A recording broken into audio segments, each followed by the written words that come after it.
और अब बात करेंगे छत्तीसगढ़ की राजधानी रायपुर की, जहां धान खरीदी को लेकर एक बार फिर से सियासत गर्मा गई है। कांग्रेस ने 1 नवंबर से धान खरीदी करने की मांग की है। धान खरीदी के लक्ष्य में भी वृद्धि की कांग्रेस ने मांग की है।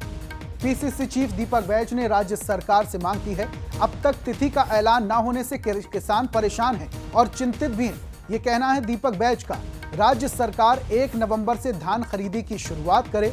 धान खरीदी का लक्ष्य 200 लाख मीट्रिक टन तय हो, यह मांग भी दीपक बैज ने ही की है। धान खरीदी पर एक बार फिर से सियासत छिड़ती हुई दिखाई दे रही है। 1 नवंबर से धान खरीदी की मांग हो। और ज्यादा जानकारी के साथ हमारे सहयोगी गौरव शुक्ला लाइव जुड़े हैं, सीधा रुख करते हैं। गौरव, एक बार फिर से धान खरीदी को लेकर सियासत शुरू हो चुकी है। दीपक बैज सरकार से मांग भी कर रहे हैं कि 1 नवंबर से धान खरीदी करिए और 2 लाख मीट्रिक टन लक्ष्य भी रखिए। क्या इतना बड़ा लक्ष्य तय कर पाना मुमकिन हो पाएगा?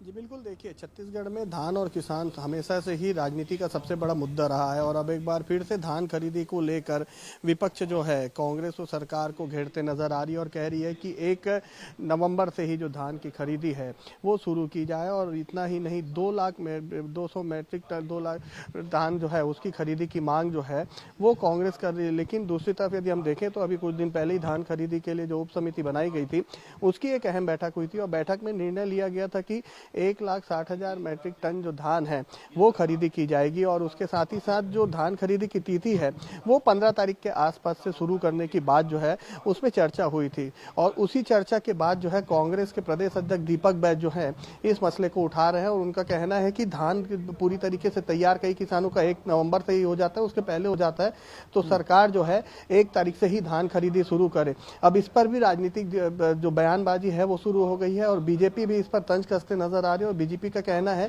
कि किसान क्यों परेशान होंगे, उनका धान अभी पूरी तरीके से तैयार नहीं हुआ है। बिल्कुल गौरव, यहां पर देखिए धान खरीदी में सियासत होना कोई नई बात नहीं है। इससे पहले जब भूपेश सरकार थी तब भी धान खरीदी पर सियासत होती आई है और यही सिलसिला आगे भी है। बहुत बहुत शुक्रिया तमाम जानकारी हम तक साझा करने के लिए।